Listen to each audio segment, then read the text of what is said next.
Welcome to the Bird Gang Nation Sports Media Show, repping the greatest team of all time. Let's go!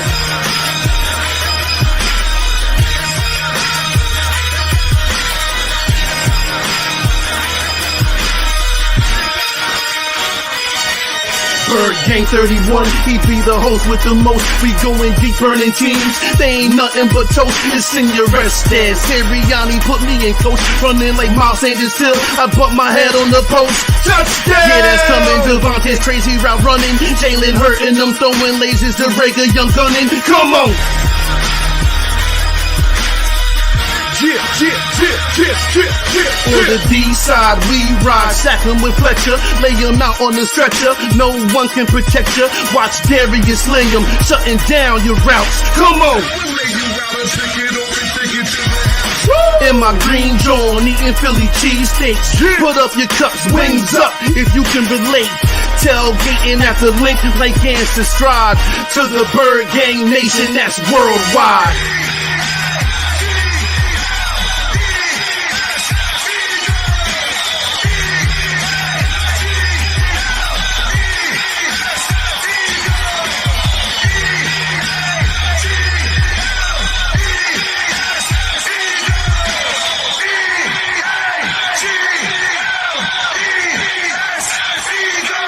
On Sundays, catch the pre and post game.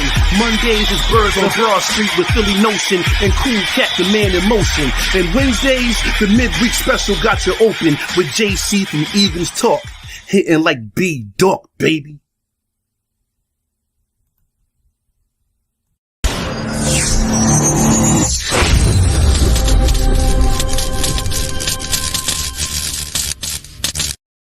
Welcome to another episode of Bird Gang Nation Sports Talk. I'm your host, Bird Gang 31. Today, Nation, we got a very special guest in the house. It's Mr. Chris McPHERSON from the Philadelphia Eagles. How you doing today, my guy? BG, what's the story behind the number 31? 31, to be honest, man, if I'm going to be honest, it has nothing to do with football. It has to do with basketball. I'm a huge Pacer fan, you know, and I loved Reggie Miller growing up. So I always try to shoot like Reggie, but then, you know, I didn't grow tall enough to really pursue a basketball career. So that sounds like a whole other conversation right there. Yeah, I went over to the football day, but the number just stuck with me all throughout high school, you know, through college, through semi-pro football. I just always kept the 31. That's awesome. Now, glad to be on, BG. Looking forward to talking some birds with the draft just over 2 weeks away. Yes, sir. Yes, sir. Let everybody know where they can find you at, you know, what you're doing these days. I remember watching you every single Eagles alert, you know what I'm saying? You, like Bo Wolf, you know, I just have Bo. Like, throwback. I think I have throwback right there, Bo, man. Oh man, it's been a while since he's gone on to do amazing work for the Athletics. So, but you look at like Zach Berman, who works at the Athletic, came through here at one point. There's a number of guys in the Philly media scene have all come through Philadelphia's.com at one point or another. So. But obviously, yeah, Philadelphia's.com. Hit us on the Eagles app, CMAC Eagles on Twitter. I appreciate the donation you made to the Eagles Autism Foundation. BG, that's huge. I'll be trying to survive a 30-mile bike ride in the middle of May. So any little bit to help towards that is greatly appreciated. But again, draft, we're going to be live all draft weekend. We've got Fran Duffy. We got Ross Tucker, who does the preseason games. Everyone knows Ross. Ella DiGiovanni, she was our post-game host this past season. If you watch our post-game shows, they're going to be live all draft weekend. Spuds, Dave Spadero, will be in Vegas for the draft this year for round one when we have 2 first-round picks. Will we draft 2 players? We'll wait and see on that one. So, but we'll have him there, and then he'll be covering from outside the draft room Friday and Saturday once he gets back from Vegas Thursday night. How'd you like that trade? You know, trading back for a draft pick, a first rounder next year. Because I was on a boat. I wanted to keep all 3 draft picks. How did you feel about that situation? Yeah, I can understand fans would want all 3, but to me, I think it's important that you keep the maximum value for here and now. Okay, so you still have two. I mean, you still control the draft with 2 first-round picks. You can do whatever you want in this year's draft, and you give yourself the ammunition to be able to be flexible next year in 2023 with the 2 first-round picks there. I think it's just smart to be able to have as many options as possible. And, you know, we don't know where that draft pick could be coming from New Orleans. Okay, the fun part of this coming season is we're going to be cheering against the Saints each and every week because, you know, the Saints situation, you know, they're not going to Sean Payton. Quarterback situation is not quite centered there. I mean, the Saints have been one of the most consistent teams over the past decade. And a lot of uncertainty for them going to this season. You know, that could be a mid-round pick, could be a mid first-round pick, could be a high first-round pick. We'll have to wait and see. So new coaching staff there, even though they're just holding over Dennis Allen, who was the defensive coordinator, but just add some intrigue for the upcoming season here. But to me, again, you added a couple of assets. You still have 2 first-round picks. You have the best of the 3 first-round picks, number 15 overall. So I still think the Eagles can get what they want accomplished in this year's draft. Although I can understand fans probably thinking, I wanted 3 first-round picks. The thing is, it would have been very interesting having 3 first-round picks so close together. You know, I thought it was perfect. Well, well, the thing is, though, you're always hoping that a guy slides that maybe you had higher on your board. You might be thinking, okay, we have the 15th pick. Okay, well, if there's a run on this position, if there's a run on that position, we might get a guy that we personally had rated as maybe a top 5, top 7 guy on our board, slides to us at 15. Okay. It's hard for that to happen 3 times. Okay. So I don't know if you're going to say, okay, well, we got the 2nd, 4th, and 6th guy on our board at, you know, whatever it was, 15, 16, and 19. So, but still the Eagles there with the 2 first-round picks, there's still lots to follow here. Just a couple weeks. All right. Let's take a little trip back down memory lane. How did you assessed the last season for the Philadelphia Eagles? I didn't want to hear your feelings about the team as general. You know, Nick Sirianni, Jalen Hurts, and Devonta Smith's rookie year. So I guess we'll start with Nick Sirianni. You know, obviously a very big unknown. Fans were kind of just waiting to see what are we going to get with the new head coach who came over from the Indianapolis Colts, had 3 years. And the big thing with him there was he had to work with different quarterbacks. Okay. He had to tailor offenses to different styles of QB play while also learning under Frank Reich to look a phenomenal man, first and foremost. Okay. The man for, you know, we could talk about the coach, former player, all that stuff. Frank Reich as a man, as a leader, that's a guy that you want to have in your organization. And the Colts lucked out when Josh McDaniels backed out a couple of years ago, much to the Eagles' chagrin, of course, because we lose the offensive coordinator who helped us win the Super Bowl here. But Frank Reich has done an outstanding job, you know, going through all the different quarterbacks. So Nick Sirianni gets to learn under him. He's worked under some great coaches in his time. This is a football lifer. Obviously, we heard the stories about, you know, his dad being a high school coach, his brothers being college and high school coaches. So this is something that's been in his blood. Him having played all the way through college. So he comes to Philadelphia, and the number one thing is, and you talk about this anytime there's a new head coach, is do the veterans buy in, okay? You need the Kelseys, the Fletcher Coxes, the Brandon Grahams, the Rodney McLeods. You need those veterans to buy in because they're the ones that are going to take the message to the rest of the team, okay? So if the veterans say, we don't think this guy's legit, we don't buy into this program, it's not going to work. But he got the veterans on board. Probably one of the things that showed early on how amenable he was to working with the players was the offseason program. Okay. No mandatory mini camps. It was a lightened program. Try to keep the guys, look, come in, get your work done. We're going to keep you fresh, and we want you to get ready for training camp. Okay. The fact he worked with the players on that alone showed, okay, that he was willing to listen to what they want. Okay. And work with them what he thought would be in the team's best interest. It's not going to be just a my way or the highway. Obviously, Nick has his theories and his practices and the way that he wants to do things, okay? But if he doesn't have the guys on board, then it's just not going to work. So through training camp, look, He told Jalen Hurts before training camp started that he's the guy. There was no training, competition, anything of that nature. Jalen Hurts knew he was going to be the quarterback. He could go into practice each and every day, focused on becoming the best Jalen Hurts possible because he knew he was going to be the guy in week 1. So great start to the season. They go to Atlanta. They get the blowout win. You see the offense, working well with Devonta Smith getting worked in. Kenny Gainwell was the red zone running back. Jalen Hurts looked great. The offensive line looked tremendous. You're getting all the weapons involved. Then obviously you have your stumble. Okay, you got you get to a 2-5 record, and Nick Sirianni realizes he's got to right the ship. Okay, this is the point where those guys who might be teetering, like, is this guy going to make it? Is this going to be the right coach? Well, we got to find out if he's for real or not. Well, he rallied the troops. Okay, he stuck to his guns. Okay, he made sure that his messages were consistent. He was staying even-keeled. Okay, he was confident in everything. He was basically doubling down on his processes and what he believed would work.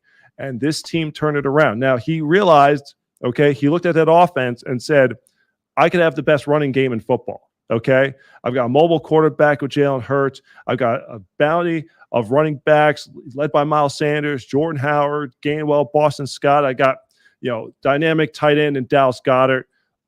Let's utilize, I got Jeff Stoutland working with the, best group of offensive linemen. Let's utilize this thing to our strengths, and turn the offense around. Jonathan Gannon, grew into his role as a defensive coordinator, and they were able to hold teams to 18 points in 10 games to tie for the league lead this past season. And the Eagles made it to the playoffs. So I think Nick Sirianni established his program. He got the veterans on board. He brought the young guys along.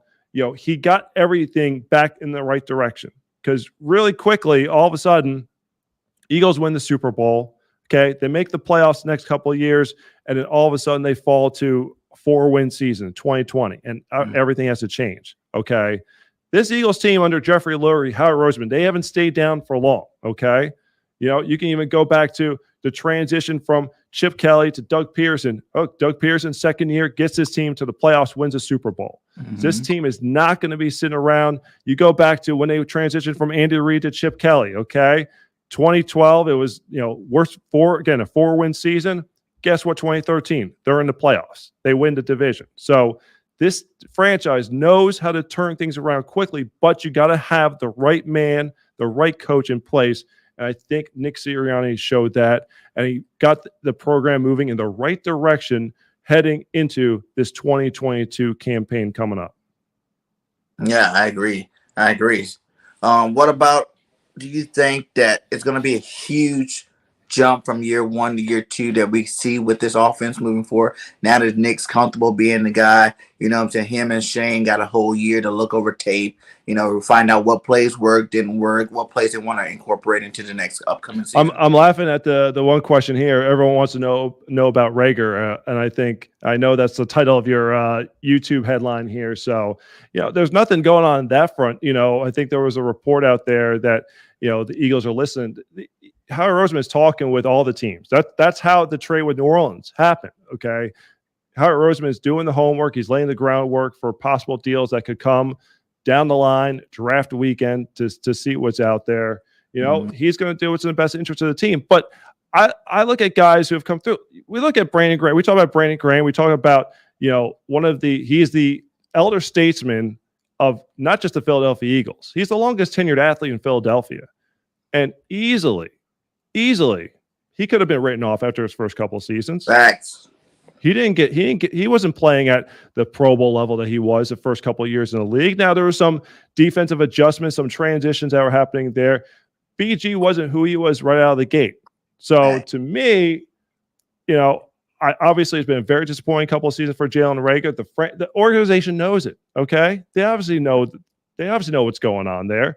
The key for Jalen is going to be, you've got Devonta Smith. They have big things in line for Quez Watkins. They signed Zach Pascal. Dallas Goedert got his contract extension. Jalen REAGOR's used to being the guy. Wherever he was, Texas high school football, TCU, coming in as a first-round pick, he was going to be the guy. He's not going to be the guy. Can he be a role player? And can he succeed as a role player? And that's only something that Jalen can answer for himself. So he's got to put the work in behind the scenes, and got to see what kind of mindset he comes into. The players are scheduled to be here later on this month, so we'll see if he reports for the offseason program and, kind of take it from there. But, in terms of like anything, breaking news or trades, I don't have any breaking news coming for you here on the show today, BG. So sorry if you were hoping for that to come on. If I just come on here and drop the big news bombshell right here and get right into it. Like, for real, I will actually tell you. I'll tell you this one. I'll go back in time here. This was the LaShawn McCoy trade.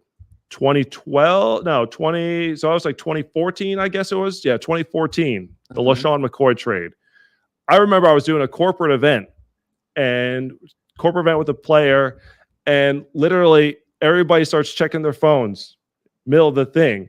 And all of a sudden, that's like, do we just trade LaShawn McCoy? And I literally like, I got to go. I was like, hey, great talking to you guys. I was like, what? I was like, oh no, we got to get this figured out. So that type of stuff has happened. Actually, I would say the craziest one, I don't even know if I would say the craziest one, BG, but I go back to when we traded Donovan McNabb. Okay. In 2010. So to Market's question there on the YouTube, no, there's no trade there. Yes. We'll just clarify that right now. So going back to the Donovan McNabb trade, it was Easter. We're coming up in Easter. It was Easter Sunday. And I remember I was driving home from my parents, and I remember I told my wife, hey, check my phone, see if anyone's called or whatever. And she's like, you've got 5 missed calls and this many texts. And I was like, oh no, because there were rumblings that it was going to happen. I remember there were reports that the deal was possibly imminent, and I just knew right away. So I think, luckily enough, I think I was pretty close to the Walt Whitman Bridge, and I'm calling Spadero, like, what's the deal? He's like, yeah, we're having a press conference at like 8 o'clock. It was like, say 7:30. I was like, I'll be there in like 15 minutes. Like, you're just taking off. So it's just, you just never know when these deals are going to go down. That's the main thing. So this stuff can happen at any point in time. So, but you get caught off guard every once in a while with these things. So it wouldn't shock me if all of a sudden it's like, oh, hey, there's a trade about to take place. Right. So, nothing now. Exactly. Yeah. Out of nowhere, But I'm not even a fan of like trading REAGOR. I believe he is a talent. Like you said, he used to be the man. When we drafted him, he thought he was going to be the man. We had that COVID off season, so he didn't have training camp his rookie year. He got hurt early, kind of came back, worked his way back on the field. Carson was having a down year. So it's a lot of things that stunted that first year to grow. I feel like. Then we turn around and draft Devonta Smith.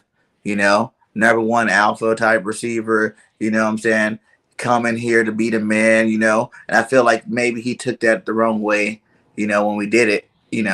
Just but you can't though. It's a business though. I mean, that's the thing. Guys are coming to take everyone's job every year, and we still, even if Jalen REAGOR had played exceptionally well, it's like we still had a need at the receiver position. It's not like that alone would have said, maybe you could say it's a little bit further down the list of needs, but this team still need to stockpile and replenish the depth there at wide receiver, regardless. But I mean, Devonta, the revelation with him is just he came in and he was just a hard worker from day one.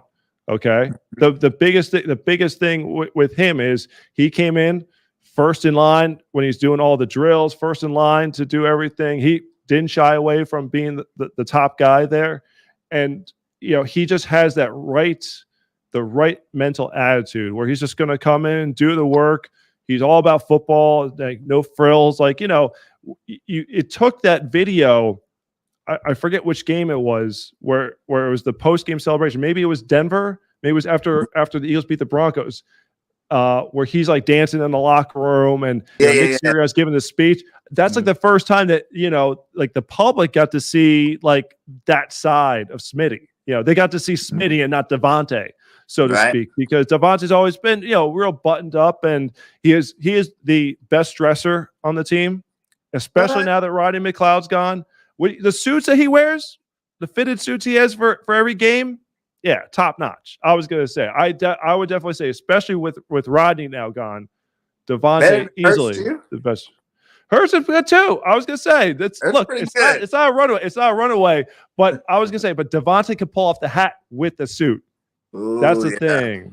He can pull off the hat with the suit. You know, you don't see Devonta in the casual stuff. See, Jalen will pull off the casual stuff as well as the suit game. But that's what I was gonna say. That's a big thing out of that right there. So, but that's the thing with Devonta is he's so polished, coming in as a guy who wins a national championship, wins the Heisman Trophy, and doesn't back down, doesn't miss a beat, and comes in. And he could have easily been someone who said, he's a wide receiver on the #1 ranked rushing team. Where's my targets? Where's my catches?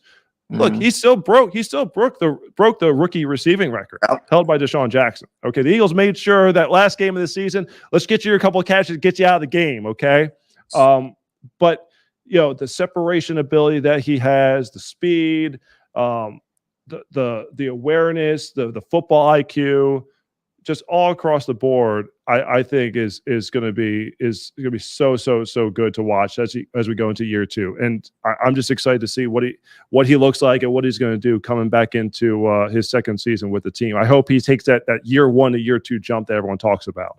What do you think about Quez taking a year 2 to year 3 jump and becoming that bona fide second receiver for us? Yeah, I think the team has set himself up that they're shown we like you.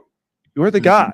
We want you to go into that role. We want you to grow into it because we've seen the raw talent. Okay, I go back to that San Francisco game, and he should have scored on that. What was it? That 90+ yard catch and run that he had. He caught a lot of slack from his teammates and coaches for not getting in the end zone, but he has shown that explosive big play ability. And I just think that overall,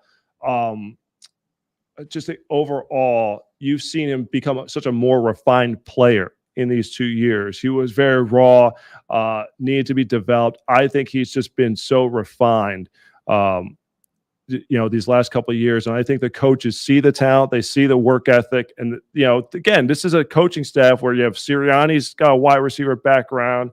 You got Moorhead, who's been successful at the development at the college level. He's won in the pros, as a professional athlete himself. It's Quez is getting every opportunity here. That doesn't mean that they're not going to address the position in the draft. Okay. Because I think they understand how valuable it is. And especially when you see we've seen the contracts that have been given out to wide receivers this offseason. Someone had this today. I forget who it was, and I'll apologize. But you look at annual salaries, wide receivers like just below quarterback in terms of like positional rankings, in terms of average, the top average salaries. It's like, if you can get those guys, and they're coming out, every year, more and more, top receivers are coming out just because of the way the high school pass game, and you have those 7-on-7 tournaments, and they throw the ball more in college. They're just more refined and ready to make that instant impact. If you can get that instant impact on that rookie deal, that's why you're going to see teams be willing to take, a receiver, 2 receivers in every draft, because you understand how important it is, and you want to give Jalen Hurts the best chance to succeed this season. Give him the most amount of weapons that he can around him to be able to maximize his talent and to put his best foot forward. Yeah, I think, the sky's the limit for this whole receiving core. Like, I feel like a lot of us, like you said, want us to go out there and pick up these big name receivers, and even though they're 2 and 3 receivers, to second and third receivers, they're getting paid that #1 money nowadays. You see the Christian Kirk deal. Like, that's ridiculous. I wouldn't pay Christian Kirk that much. No offense to Christian Kirk or whatnot, but what I'm saying? Like, they're not like these guys. I feel like, with all these good receivers coming through the draft, especially this year, like, I feel like this draft coming up really is like an Eagles draft. Like, every position that we really kind of need those players to come up in, there's a lot of them. Like, we got a bunch of DTs out there, defensive linemen out there. We got receivers out there. We got corners out there. We got linebackers out there. Like, those are all our real needs of the team. I feel like this draft, you can get a baller in the first 3 rounds easily, and we got 5 picks. So I think it'd be pretty hard for Howie to really mess this one up. 5 of the top 101 selections going to the Eagles. And you said it best. I mean, you look at the position where the Eagles want to build, okay? You go in the trenches. It's strong there. Cornerback's going to be strong. Wide receiver strong. Safety is underrated. I think the Eagles in free agency did a good job of getting themselves in a situation where they don't need to force any certain position. And that's the main thing. You don't want it to be known to the whole world that, like, hey, we gotta draft position X on day one because it was already maybe a need. We didn't address it all in free agency. No, you've patched up the roster everywhere enough. You've improved the roster from last year. The biggest thing the Eagles could say right here is that since they lost in Tampa Bay, you've improved at pass rusher.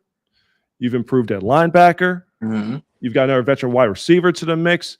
And outside of Rodney McLeod is really the one loss that you've had. And quite honestly, I think the team knew going into the offseason, we're not bringing back both Anthony Harrison and Rodney McLeod, unfortunately. And Rodney McLeod, I can't say enough great things about who he is as a person, what he and his family, what he and his wife Erica have done for the city of Philadelphia, how much time and resources that he's devoted to the city and to the people of color, especially in Philadelphia. Just a true champion in every sense of the word. The Eagles have had some darn good people come through this franchise the last few years. And you look at that Super Bowl team, Malcolm retired a couple weeks ago, and congrats to him on his amazing career.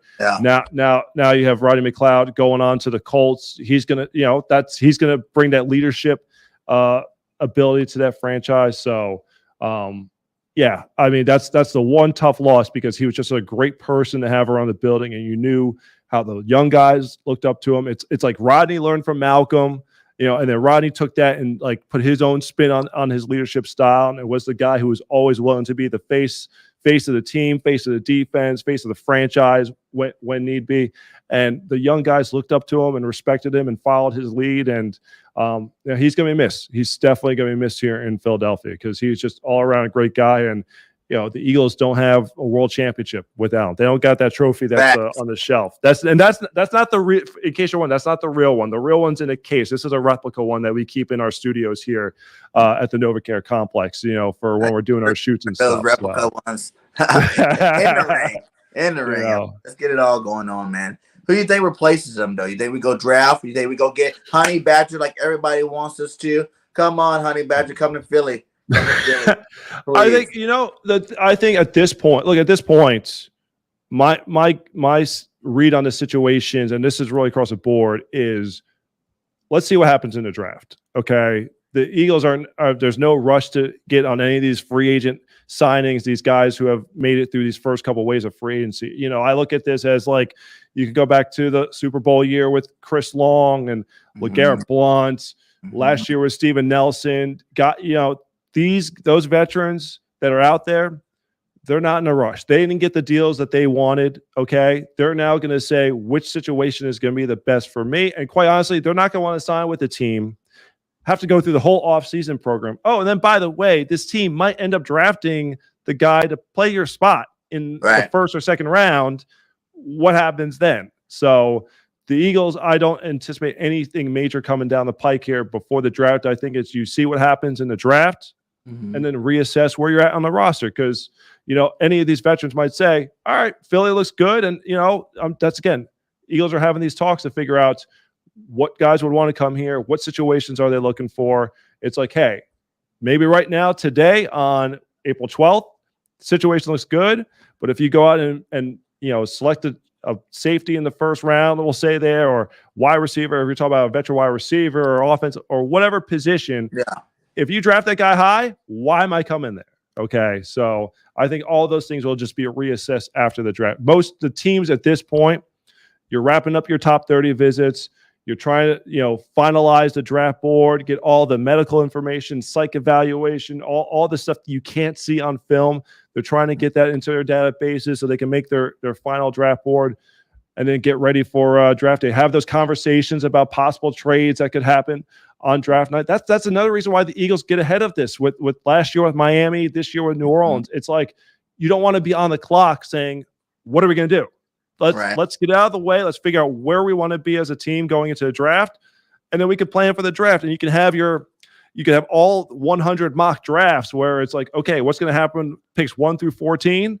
you could go through all those scenarios and say, okay, if player X slides, maybe we'll move up to get him. Or if the board shakes out like this, if the quarterbacks all go early, we can get this position guy. So you try to be as prepared as you can for any surprises that might come on draft weekend. And I'm excited because this is like the one draft in quite some time where, it's not like Joe Burrow's going number 1, Chase Young's number 2. You don't have Trevor Lawrence going number 1. Apparently the buzz is Trayvon Walker's now going to be the number 1 pick. What? All right, well, if Trayvon Walker goes number 1 to Jacksonville, I think it was Lance Zierlein, NFL.com, put out there, put it in. Trayvon Walker is going to be number 1 to Jacksonville. Wow.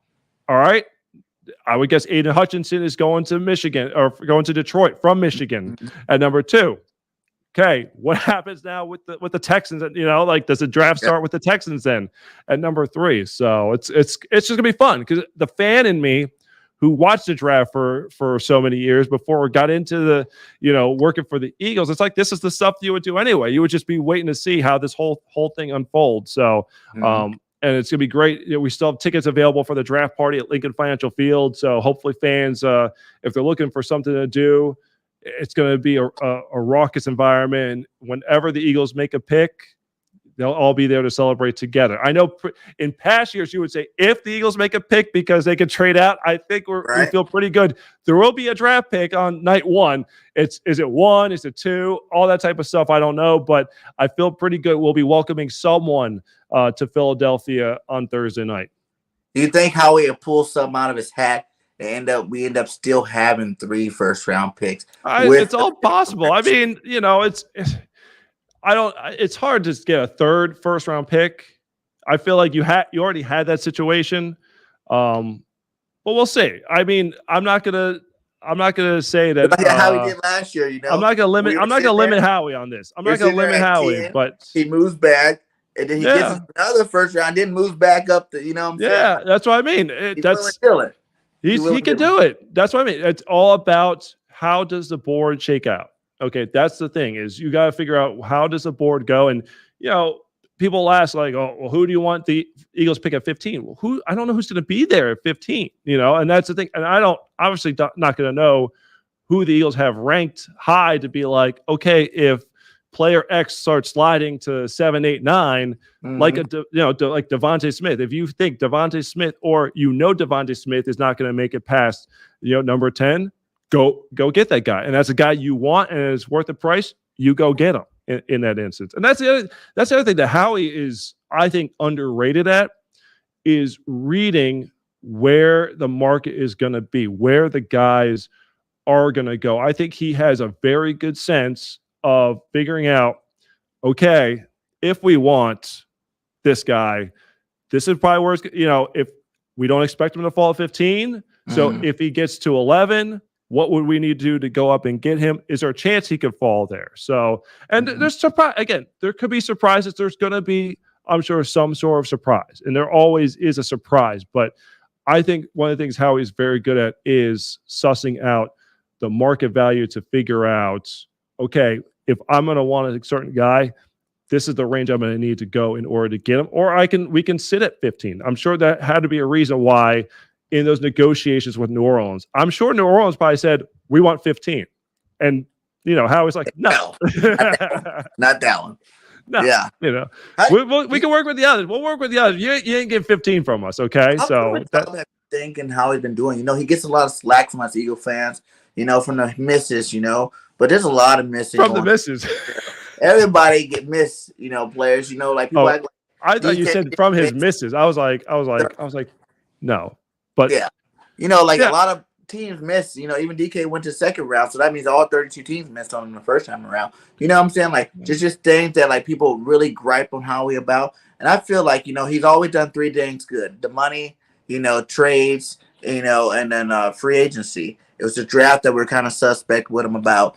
But he had a great draft last year. The 18 draft, we just re-signed 4 people from there to long-term contracts. So that means all those guys came out and panned out pretty good. So how do you really feel about how do you think he's top? Well, here's the thing. Here's a conversation I was actually having with someone the other day.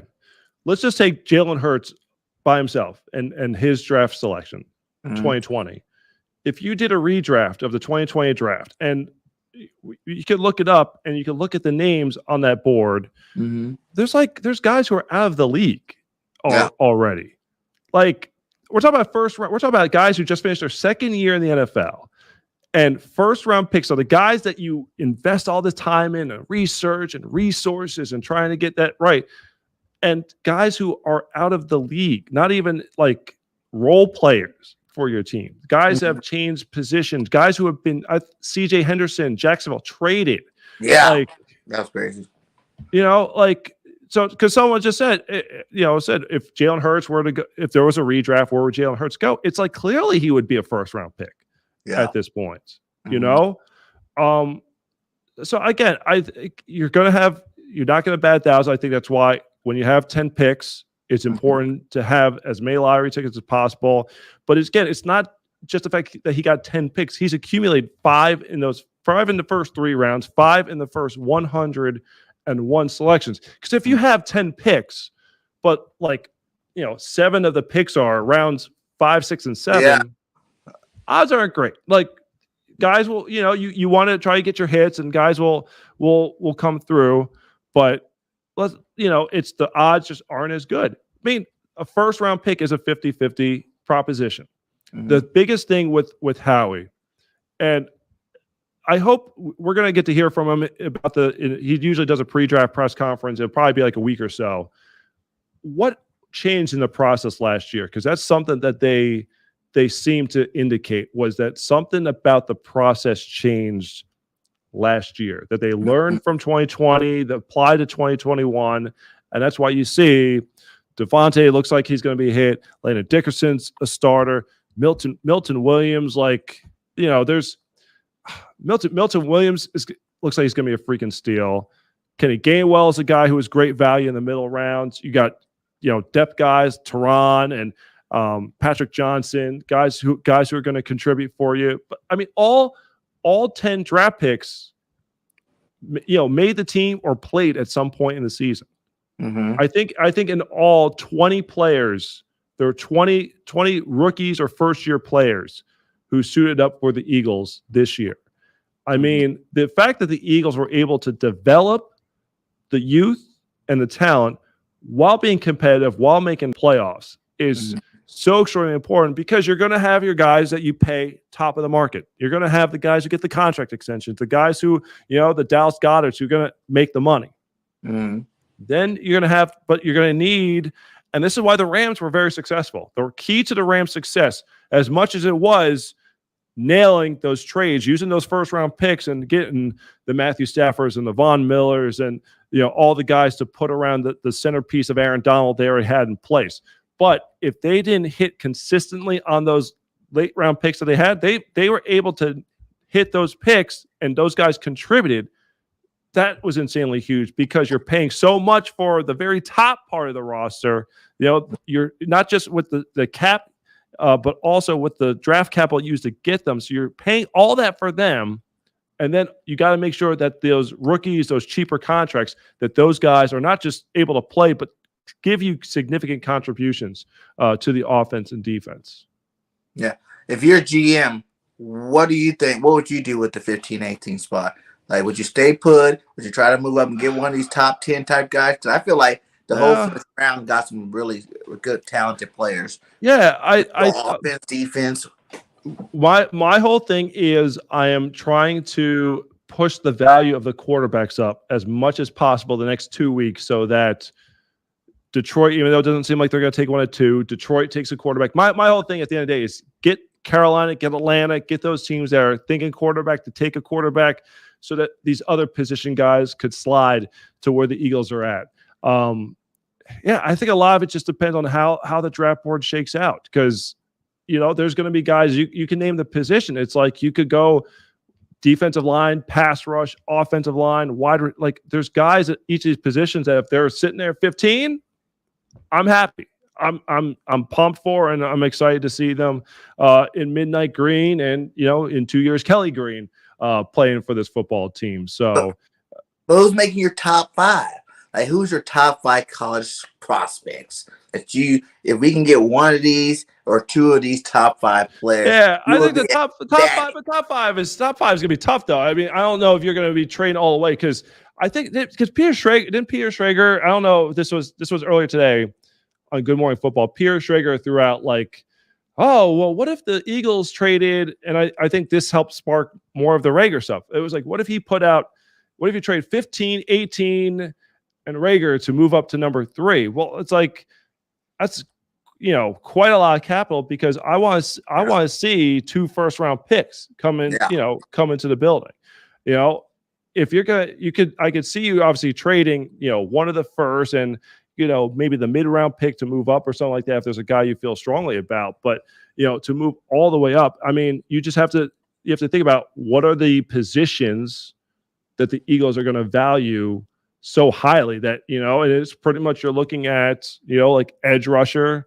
It's like, can you get to the quarterback? Can you protect the quarterback? That's been the hallmark of Howie Roseman's Philadelphia Eagles teams over the last 2 decades and last decade plus, I should say. And I think that's the main thing that you would be looking at here is, you just try to look at the key draft picks for this team. You may just look at when one of the Eagles' best draft picks in recent memory is still on this football team.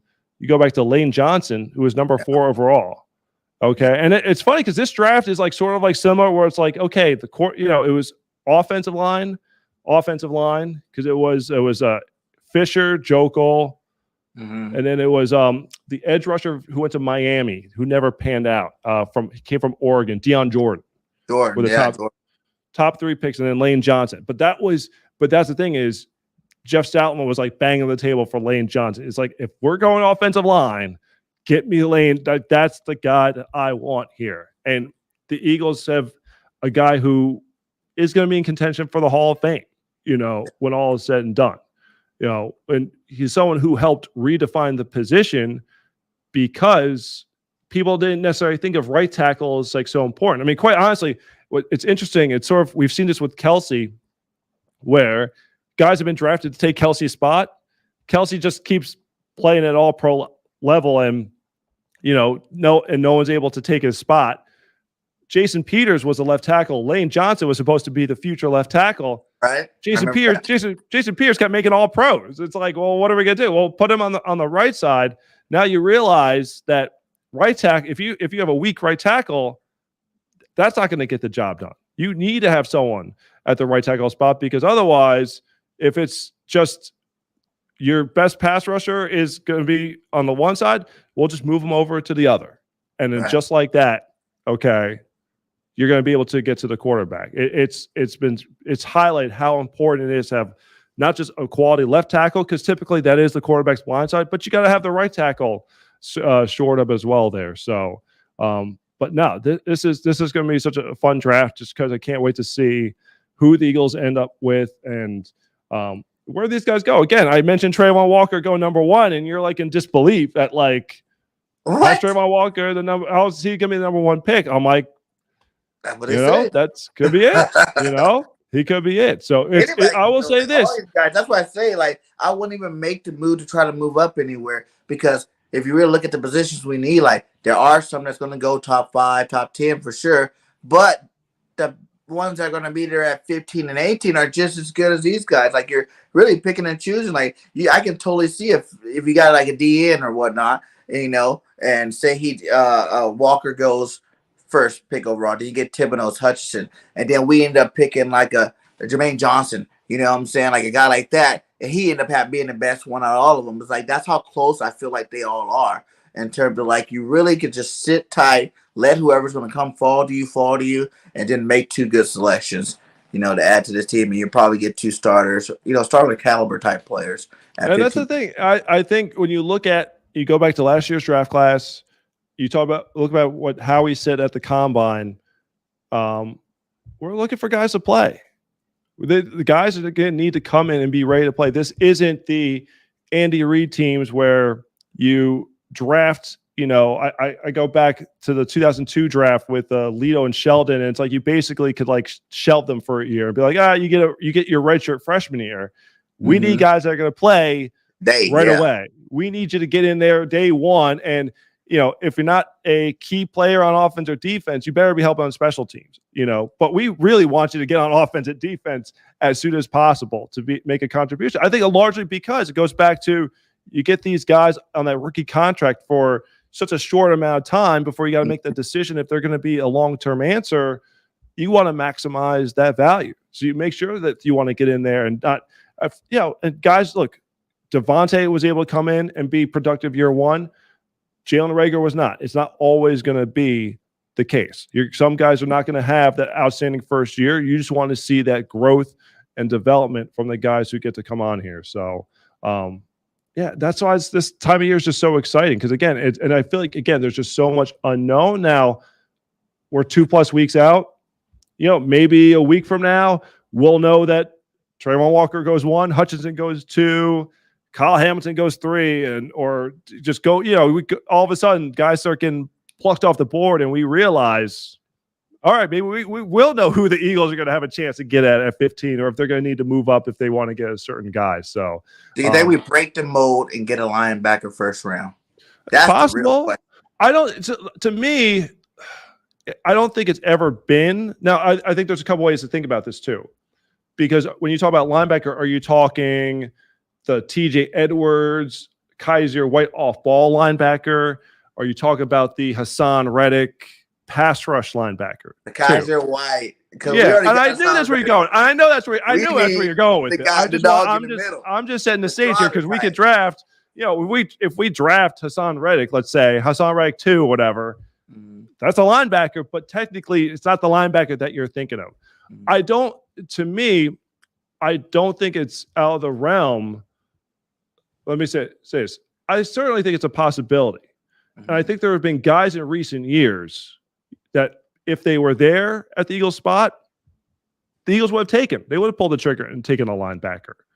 I just think that when they're looking at the grades and the positional value, they're just looking at some of these other ones a little bit more. But I don't think it's been a case of like, we will never take a linebacker. They just have very strong conviction about who they feel would be worth taking that high. When last time we got a first-round linebacker?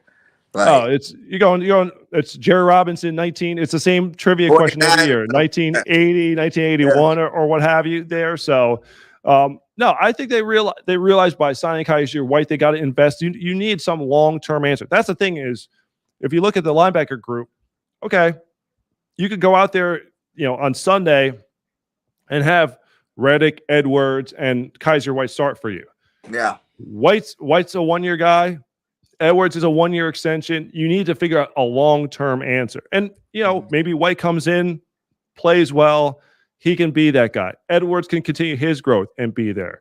But they definitely need to figure out some long-term plan at the position. And not even, regardless of, because a lot of people say, well, is it going to be Gannon's scheme, this, that, and the other? The thing I'll think about long-term is that Jonathan Gannon's already getting head coaching interviews. He's already proven that he's going to be on those watch lists every year. And if this defense continues to make progress, that's just going to help his case more and more. I mean, Gannon seemed like he got pretty deep into the Houston interview process, the Denver interview process. So Jonathan Gannon is going to be a guy that, he's got every year when it comes to who's a hot, coach that's going to be out there, Nick Sirianni has to think about, and I'm sure he has, because I'm sure he probably already thought about this year with the possibility of Gannon leaving. What will that scheme look like when Gannon leaves? If Gannon stays and builds himself here, that's great. But I think as a head coach, and this is something that Andy Reid did really well for a long time, not as much toward the end of his tenure, that you got to be able, and this is questionably why Doug Pearson, one of the issues that he had was developing coaches and being able to restock the pipeline so that when your guys go, if you have success, look, if Nick Sirianni gets a team to another playoff run in his second year, all of a sudden, Shane Steichen's going to get in the conversation, and he probably should already be in the conversation to some extent. But Shane Steichen's name will get out there. Gannon's name is out there. Brian Johnson, the quarterback's coach, is going to get his name out there. these guys you're gonna get looks, and he's gonna lose coaches. He might lose guys. Nick Rallis is like not even 30 years old. He could be like the next young defensive coordinator who goes somewhere else. The linebackers coach. I'm just putting out there that Sirianni has to think about long-term plan. He can't just say from the defensive standpoint, all right, if Jonathan Gannon goes, we're going to get someone and go to a completely different system and upend everything. You have to have some philosophy of how fundamentally you want your defense to be run. It doesn't mean you're going to have coverage tweaks and what games you play up front and certain things that the coach want to do. That's one thing, but you look at pretty much most of the last 20 years, it was a 4-3 base. Defensive line, they flew to the ball, they were aggressive, they were able to attack. Strong players in the secondary. That's pretty much been the hallmark. Consistently. Again, each coordinator going from Jim Johnson to Sean McDermott, you could say even to Jim Schwartz, they had their tweaks along the way, but pretty much you had the most consistent base fundamental formula of what you wanted to do defensively. Just guys have different ways of getting the job done, getting to the quarterback, defending run, defending the pass. You just don't want a situation where just because the defensive coordinator leaves, the whole scheme now has to get upended and we got to like scorched earth. We got to start from ground zero. So I know it's kind of a long-winded answer into the whole philosophy of like linebacker play, because ultimately that's where this all started. It's to me, I don't know how much the positional value has changed. No question that's important, and no question the Eagles need to come up with a long-term plan. I just think that when they look at corner, O-line, D-line, the other premium positions, they're going to get ranked higher, but it doesn't mean that the Eagles are going to, shy away from an off-ball linebacker in the first round. I think it just has to be, it the right guy? It's got to be the right guy. It can't just be, because I think you can even look at some of the production from the off-ball linebackers who have been taken very early. You've not gotten that first round impact that you might have expected. So outside of the guys who have that pass rush ability, that's why I would say two different conversations here, but still the Eagles need to figure out the long-term plan at that position. But after all that being said, watch them now draft a linebacker on night one. I want them to. And then you're going to be Dean or Harris.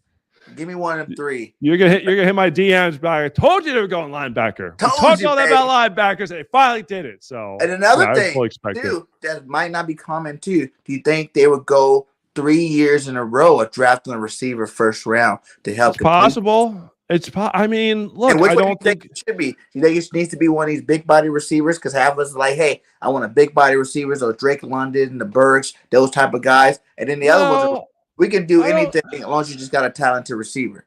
Yeah, I think you just get the best guys. I don't think you're saying, okay, let's get a big guy. Like, you mentioned Drake London. Let's get the big guy to complement Devonta. I don't think you need to do that. I think you look at Nick Sirianni's offense. I think he wants yak guys more than anything else. I think Nick Sirianni just wants to get the most talented receivers out there possible. They'll figure out how to mix and match, but just upgrade the talent at the position group as a whole. And as for the whole, would they use a first-round pick for 3 years in a row? Certainly having 2 first-round picks probably helps in the equation. But no, I don't. I think to them, they value the position highly. They understand, if that's going to be, that could be the sweet spot in that 15 to 18. It could be wide receiver there. And I would say you still need to continue to add talent to that position room, even though you've used your last 2 first-round picks. So I think I would not agree with the thinking that it's like, just because we've done it, we can't go there again. I think that because the fact is, look, we started this, the title of this episode is all about Jalen REAGOR. If Jalen REAGOR was played to being that first-round pick, probably not really having that discussion. We're probably not looking at that as much of a need, but he hasn't lived up to that rating to this point. Not saying that he can't, not saying that he can't be a solid role player for this team, but the coaches have told him going into offseason, again, the priority on offense is going to be Devonta, Dallas, and go down the list. He's going to be 4th or 5th or so on the pecking order. So that's telling you they're realizing that planning for next year, they need to figure out another quality option there. You help that by getting Zach Pascal, who could be a good starter, who could come in. He could work outside. He could work in the slot. He's going to bring toughness. He's going to bring all those mental attributes. Look, the main thing with him, he can catch. That's one huge thing our receivers been doing a lot of dropping over the last couple of years. And I think that people are really underestimating that value of being able to catch the ball. I think they only said he only had one drop in his 5 years playing. Like, that's impressive. And that impresses me more than your speed, more than what you did before. You know what I'm saying? With Nick Sirianni, he had over 700 yards, or about 700 yards twice in a row the last 2 times he was with him. So I think people are really sleeping on Pascal. On a Pascal move to our team. Yeah, no, that's the thing, and I think you get again another quality option so that if we come out night one and the Eagles don't draft a wide receiver first round, you're not like panicking saying like, look at the depth chart. No, you've got guys who can start, you've got guys who can play. I just think the Eagles view it as a premium position and are willing to put the resources into that position, and just like offensive line, defensive line, they're willing to put in, additional resources. It's not like you just put it in once, put in one coin and say, we're good. No, you got to continue to build and develop and grow that room. So that's why I don't think they're going into this draft saying, well, just because we did the last 2 years. No, I think that would be short-sighted thinking if they were doing that. And I just feel like that's not been the case, the game plan, as they look to attack the draft here. I know you got to get out here, everybody. Shout out to the 55 in here. Make sure you guys hit that like, and please subscribe if you have not subscribed to BG31. And go check out my boy Chris McPHERSON over there on the NFL Network, baby. He always dropping great videos over there, great content going over there in Philadelphia. How do you feel about the Landon Dickerson thing? If Kels leaves next year, are you on the side of moving him into center, or are you deciding on keeping him over there with Mailata to keep that side strong? That's a good question. I mean, I think a lot can change in a year. I think the fact that Kelsey came back, gives you more time to figure that out. Initially you would think, yes, that he was brought in to eventually take over as center. Mm-hmm. But, I remember seeing a lot of mock drafts, before Kelsey announced his return. Everyone had Tyler Linderbaum going to the Eagles. Mm-hmm. I don't think you had to, even if Kelsey retired, I don't think you had to feel like we've got to get a center in the first round. And just because Tyler Linderbaum is like Kelsey-like, let's say, and mm-hmm. it's just so funny because Kelsey was a 6th-round pick, undersized, wasn't going to fit most NFL offenses. You have to have a special taste. And now it's like every year, the athletic center is like the Jason Kelsey. Like, okay, you comp him to Jason Kelsey. And that you try to find those guys in the 1st and 2nd rounds now. I don't know if the Eagles would have needed to force. I felt like that would have been forcing it possibly. Especially if we got Sayamalu. Like, we originally drafted him to replace. That was my point earlier, going back to we talked about with Jason Peters, people being drafted, Lane Johnson being drafted to replace him, and Jason Peters says, go play elsewhere because you ain't taking my spot. And Kelsey, the same thing. Kelsey's like, yeah, and I think I don't know if you saw the video when Kelsey addressed the team late in the season and our unscripted series, it's like our all access, we showed it. And he was just very emotional because he knew that at one point in that 2015, 2016-ish time frame, Jason Kelsey got the sense that his job was on the line and that people wanted him out of Philadelphia. And, he worked hard, he overcame it, and, he regained his form and is, the best center in the NFL for the last 4 or 5 years, all pros galore, and should have been on the all-decade team, in my opinion, and has an outside chance at the Hall of Fame, all that great stuff. But with him being back, again, you have an option with Dickerson there. You mentioned Sayamalo could be in there. I think Jeff Stoutland would find a way. I would be intrigued, quite honestly. I mean, I wonder, is Dickerson not going to be the right guard this year? No. Let's talk about this year. I know you want to look at it with Kelsey, but Kelsey's back. Kelsey's starting. Sayamalo's going to be back. Seumalo was a very good left guard, and he's not a media guy. He's soft-spoken, but the guys in that locker room love him.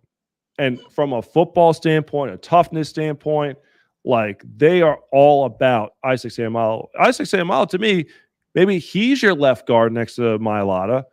Put Dickerson at right guard and solidify that spot with Lane Johnson. I think that pairing could work just as well as the pairing of Dickerson and Mailata was last season. So I wouldn't be shocked. Let's talk about this year. I wouldn't be shocked if you saw Mailata, Seumalo, Kelsey, Landon Dickerson, and Lane Johnson. Because that right guard spot with Brandon Brooks retiring, that's one of the spots you got to figure out. You got Nate Herbig coming back. Jack Driscoll's played there. But I like Driscoll at tackle. I think he plays guard pretty good, but I see him more as like when I see him at guard, it looks like he's a tackle at guard spot. You know what I'm saying? Like I really like Herbert at that guard spot too. I think he should be the future moving forward. Like he's a big guy. I like what he does there. Now he doesn't need to work on his centering, but I heard he even played center before too. He picked up. Yeah, that's the thing. He has that experience as well. So overall, to me, you know, there's a long time between now and post Kelsey, if it's next offseason. Yeah. But focusing on, I think this year, I would be intrigued to see Seumalo come back. Where does he fit into the picture? I would almost put him back at left guard and then make Dickerson your right guard and build the right side of the line for the time to come. And then you got Herbig who has depth. You got Toth. You got Driscoll. You got all these guys who provide Dillard on the left side. You got all these depth guys that can help fortify that line. You almost have a two deep line. You think of almost like hockey, so to speak. You almost got a two deep line along the offensive line. You know there are going to be injuries, so you're going to need that depth at some point. But I think you got some quality options across the board there. Do you think Seumalo could play the right guard? He has. I think he's played every at high level. I mean, not just to put him over there just to say we did. No, I mean, if you know all offseason is going to be the guy, I would just feel like he's done left guard for so long. Why he's been a quality starter at left guard? Why move him? Because to me, he's played all up and down the line. I want to say left tackle might be the only position he hasn't played in the NFL. I remember his rookie season alone, he had played like 3 of the 5 spots. But to me, that can you make the transition from right side to left side? Yes. If you've done it previously, is it easier to do? Yes. But if a guy's entrenched in one way, the muscle memory, the understanding of the playbook, it's you got to look at everything opposite. Your muscle memory, everything has to go opposite. It's not as easy as like, okay, now I put my hand down on this side. Now I'm going to put my hand down on this side and line up in this way. It's, one of the things that gets frustrating during this time with the draft is people will be like, well, he was a left guard in college, but he'll be a right tackle. He's projected to play right tackle.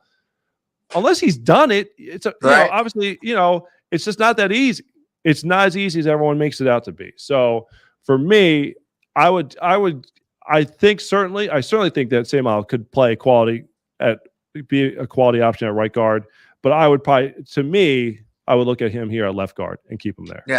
Yeah, I'll keep him there for sure. I don't want to mess up that Broham they got going over there with him at Mailata. And like you said, our depth at line, like people don't realize 2 years ago, when we were kind of struggling with the line when those starters went out, you had to play the Driscolls, you had to play the Herberts, those type guys. They were only rookies then, so they didn't come in and do that well. They didn't do that bad, but they weren't playing at a very high level. That was their training camp or whatnot. Yep. The whole get to use to the NFL welcome moment. And then last year when we lost Brooks went down again, and then we lost another one. You see these guys come in and they fill in perfectly fine. You know what I'm saying? We didn't really skip a beat no matter who went down last year. Half the time I think players went down was out so many plays that people didn't even realize they were out. You know what I'm saying? Because I remember a couple games like, what's Toth doing in there? Or what's his name doing in there? Like, I didn't even see when the person got hurt, for them to go in. So it's like, when did that guy go hurt? When did these guys get hurt to get these backups in there? Because they were playing at such a high level that, we didn't really skip a beat. I feel like now we got a nice group of young, linemen to really help us out over the next couple of years and for, many years to come. Yeah, that was the silver lining of 2020 was those young guys getting the experience. That's the one thing you could look back on and say, all right, what did we take from this year with the I forget what it was, the 16, it would have been 16, like the 14 different offensive line starting combinations, whatever it was. Yeah, I think it's that the young guys got the experience, and you figure, again, they play, you figure out if they can contribute for you down the line, or you realize they're not cut out for the NFL. We got to replace them. You're not going to know that until they get that playing time, that experience, to see if they can develop, if it's something that Jeff Stoutland can work with. More often than not, he does. And I also think he helps offset the need for a high draft pick. Not that you wouldn't take a premium talent, but I don't think it makes it a little less urgent where you say to yourself, okay, we know that Jeff Stoutland is going to make the floor of any player who comes into that locker room. If Jeff Stoutland signs off on him and says, this is a guy I can work with, the floor of the offensive line is going to be very high. Okay. Yeah. Obviously, getting the Brandon Brooks, the Lane Johnson, Jason Kelsey, your ceiling goes, off the screen high, but at least your floor, if you have to bring in a late round guy to play extensive time, the floor is still going to be high and you're still going to be competitive. And that's not going to be the reason that you lose games. Yeah. Hey, and Hurts, how do you feel Hurts? Hurts the guy. I need to know your opinion. I pretty much went through everything we need to talk about today. I just need to know. Yeah. Are you huge Team Hurts? Because I am a diehard Hurts guy. I really feel like people are just really unfairly judging him. I understand the criticism got to come because you want that elite quarterback, but like I said, no elite quarterback does it in the first 2 years of starting. You know what I'm saying? If you look at all the elite quarterbacks now, they tell you it took them 2-3 years starting before they actually got it down where they're able to read the defenses, able to go out there and play at a fast, high level consistently. So, and what I've seen from Hurts, man, I loved everything I've seen. Yes, there was some mistakes, but it's his first year starting. Well, yeah, of course. To me, you look back to the 2020 draft class, I think he and Burrow are the ones that have made playoffs at this point in their careers of the quarterbacks. You look at the intangibles and just the way he handles everything from a leadership standpoint, how he's calm under fire, how he takes responsibility. The person he is, to me, is just so important at that position that Jalen's a guy I want to roll with. And you look at, you're playing in today's NFL where you need to have that ability to make those second reaction plays. Okay. You drop back plays not there. Okay. You can't be a statue in the middle of the pocket and not be able to use your feet to make plays. And Jalen Hurts does it nearly as well as any quarterback in the league. Probably you're saying not named Lamar Jackson. Okay. He's got plenty of arm strength. Is it the best in the league? Is it elite? No, but it's darn better than what you need to get the job done. I think having the same coaching staff from same offense from year to year for the first time since before college is going to work wonders. The fact that you're going to get every last bit of ounce out of him is going to help. Getting the offensive line, again, rock solid situated. Getting the year with Devonta, getting the year with Dallas under his belt, growing with Quez. If they add anyone else to the mix, that is going to be huge.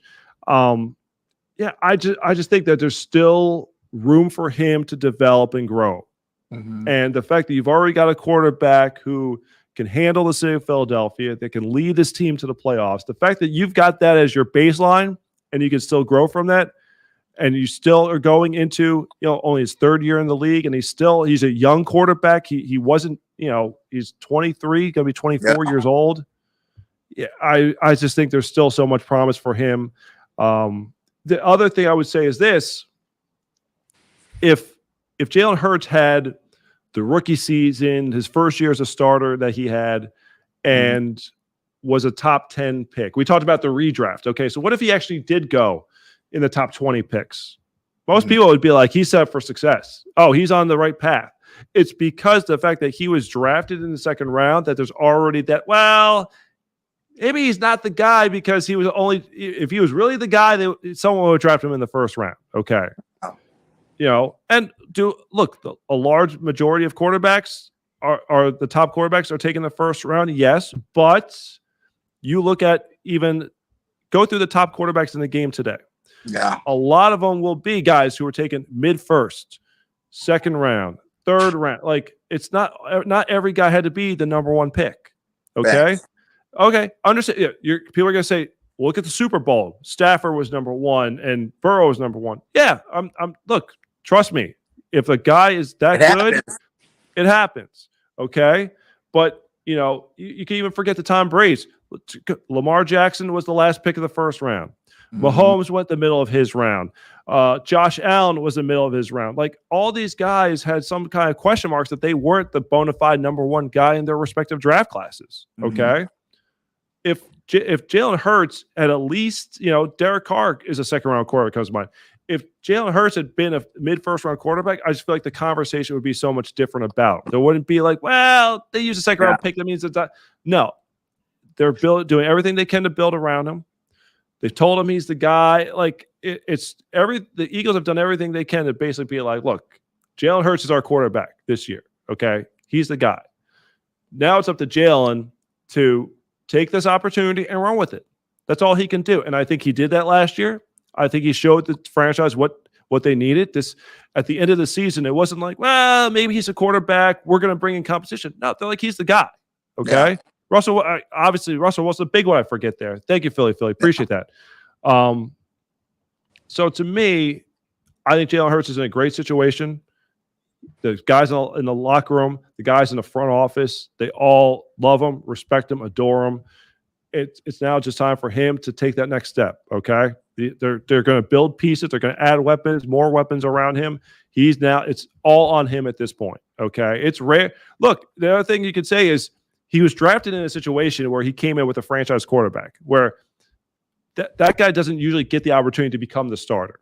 Nobody got on Carson either. You know what I'm saying? For having a rough start. Like he had a better first year starting than Carson did, right? So we love Carson still today. People out there. So my whole thing is to me, he's got this rare opportunity. He's got to cash in this year. This is the thing. This is the year. This is the year for Jalen. Okay. He's got to show, he's got to take the bull by the horns, all that, whatever, metaphor, analogy you want to use, and be the guy. And you gotta pay the rent. You gotta pay the rent. The rent is, whatever that last day of the season of the 2022 regular season, playoffs, what have you, the rent is going to be due. Okay. And is he going to pay it in full or is he going to come up 1 month short?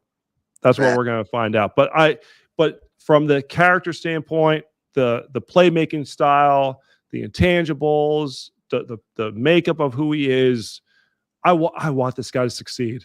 I want this guy. I want him to be the guy. I want him to be the guy. And I would love for him to be the guy. I just that aura that he brings, the right mindset. Like he's a guy that this city should embrace. He's a Philly. To me, he's a Philly guy. He's a Philly type of guy. He's Texas. I know he's born in Texas, East Texas, Houston, all that stuff. But he is the right guy at the right time for this franchise. He just has to go out and do it.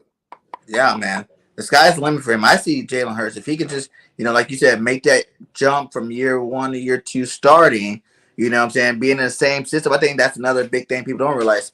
That's hardcore learning a new system every single season you play quarterback. You know what I'm saying? Because you don't ever really take that next step where actually you got the system down. Now you can put your own little tweaks to it. You know what I'm saying? You're going to customize it to your gameplay, and people don't realize that. It takes more than a year. I know you got it. You get that playbook in training camp, but it takes more than a year to get a whole playbook down, man. I played semi-pro ball. I played for a while, man. It takes time to develop these guys. And Jalen Hurts is on the right track, like I said, to be Pro Bowl alternate, Toyota Player of the Year, almost 1,000 yards rushing. I know people don't like seeing him run, but I want him to run. If you got to open, can I see him running? Not like we're not customizing runs for him so much. Yeah, the RPO stuff, but we're not, lining him up, power back, Jalen running the ball. Usually it's when the things break down, he scampers, he gets out of bounds, he slides down, he keeps himself protected pretty well there. And plus, like I said, he's 23 years old. He can take some beating for a little while longer, to help with his career. But the passing wise, yes, he missed some passes, but we've seen him make a lot of amazing passes. You know, a lot of amazing passes this year in his first year. So, and even going back to the year before prior, you know, at those 4 games, you know, the shootout he had it with Kyler Murray in Arizona, still one of the most classic games, you know, of his short little career here. And I just think, you know, it's more anticipation. You know, he got the arm, like you said, he got the arm. Is it elite? No, but is it great? Yeah, it's good enough. Yes, you know, to get the ball downfield as far as you need to get it. You know, with these guys, and I think the sky's the limit. I can see him being a Pro Bowl. You know, a perennial Pro Bowler, and also, you know, being, you know, MVP talks over the next couple of years. I think the big thing is I'm surprised the Saints, when they made the trade with the Eagles, didn't ask for Jalen Hurts because of the way Jalen Hurts has played against them the last 2 seasons. So that alone would make me think, like, wait a second, if the Saints are involved in a trade, are they looking at, if Jalen, we're not going to let Jalen Hurts run for 100 yards and beat us again for another year. So, but no, again, I think the potential's all there. He just has to put it together now. You think the Eagles win the division early, Chris McPHERSON? Do you think the Eagles can win the division this year? Of course, I think they'll win I mean, the big thing is, okay, Giants rebooting coaching staff. Washington, obviously, what's Carson Wentz going to bring to the table? Does he solidify that position? That's what they've been looking for the last couple of years. And the defense took a step back last year. I think everyone thought the defense was going to be the big, you know, the big saving grace for that team. Chase Young got the injury last year. But you know that Ron Rivera overall is going to build a solid foundation. It's going to be a well-coached team. What Carson Wentz are they going to get? If they can get the Eagles 2018, I'm not even going to say the 2017, but if they get the 2018, 2019 Carson Wentz, look, they're going to be stable. They're going to be in the mix. Dallas obviously has all the weapons. The question with them is going to be if things go south early, okay, are the Rumblings going to start? Are things going to fall through? You know, can Micah Parsons build on his huge years? Trayvon Diggs is not going to get 10, 11 interceptions again this year. You would figure, you know, they don't have Mark Cooper got traded to the Browns. That's one less weapon there for Dak. Can Dak continue his high-level play? Yeah, there's going to be a lot of questions. The Eagles, I think, are going to be right there in the mix. We'll see how the draft unfolds and see how everything is done with them. But, you know, the Eagles, again, they're going to be bringing back a better team from last season. You know, they've got the coaching staff stability. All the coaches are back this year. They got the front office structure sound. They're definitely on the right trajectory. If, you know, we'll see how the draft unfolds. But if this, again, you're going by injuries, no injuries, you know, does the roster, you know, maintain itself? The Eagles will have the talent to win the division. It's going to be a matter of, does Nick Sirianni take the next step? Does Jalen Hurts take the next step? You know, does the defense evolve? It's going to be all those things. But from a talent standpoint, the Eagles are going to be right there in the mix to win the division. No question about it this year. And that's the beauty of this league is it's so year to year. But you figure, again, there haven't been consecutive. What's the stat? There haven't been consecutive division champions since 2004. Since we did it, yeah. So Dallas is out. You'd figure, but no, the Eagles are going to be there in the mix. The Eagles are better today than they were when they lost to Tampa Bay, and they're going to be better in 2 weeks when they add in the draft. Yes, so the pieces are going to be in place. It's just now they got to put it all together, and that's what the next couple months are going to be about: putting this team together and getting them ready so that whatever the opening weekend is, that they're ready to fly. Nice. Hey, that's some great stuff, man. I had enjoyed having you on the network. You know, I don't want to hold you too much longer. I'm going to be like, hey, I went on a bird gaze, man. I was just there all day. He wouldn't get me off. I had things to do, you know what I'm saying? But it's been some great talk, you know, like you guys, hey, shout out to the 65 in here. Make sure you guys go follow Chris here on Twitter at CMAC man. The guy is putting out great tweets out there, you know what I'm saying, putting out great Eagles information over there. So go ahead and let them know where else they can find you at, Chris. Yeah, again, Philadelphia.com. Make sure you download the mobile app. Draft weekend. Make sure you check us out. Eagles Draft Central. You got Ross Tucker, Fran Duffy, Ella Giovanni, Dave Sparrow will be in Vegas. If you just want Eagles content, I guess you watch NFL Network, you watch ESPN, you know, you get all 32 teams. If you just want the Eagles analysis right after each pick, we go live after every pick, every press conference. You'll hear from the players all weekend long. If you just want Eagles-centric draft coverage with outstanding analysis with exclusive interviews. We're going to do film breakdowns with the coaching staff. I mean, we've got so many great behind the scenes interviews, all access stuff that we're going to bring that weekend. You got to just follow us draft weekend. So again, PhiladelphiaEagles.com. Also, just make sure you download the app, Eagles Draft Central, all draft weekend long. Make sure to check us out there. I appreciate the time. I appreciate the platform. Appreciate having me. It's just talking birds. It's been a blast. So definitely have to do it again soon. Oh, yeah, my guy. Hey, and thank you guys for joining us. Make sure you guys hit that like on the way out. Like I always say, fly, Eagles, fly. Till next time, it's BG31, and we are out. Peace. Go Birds.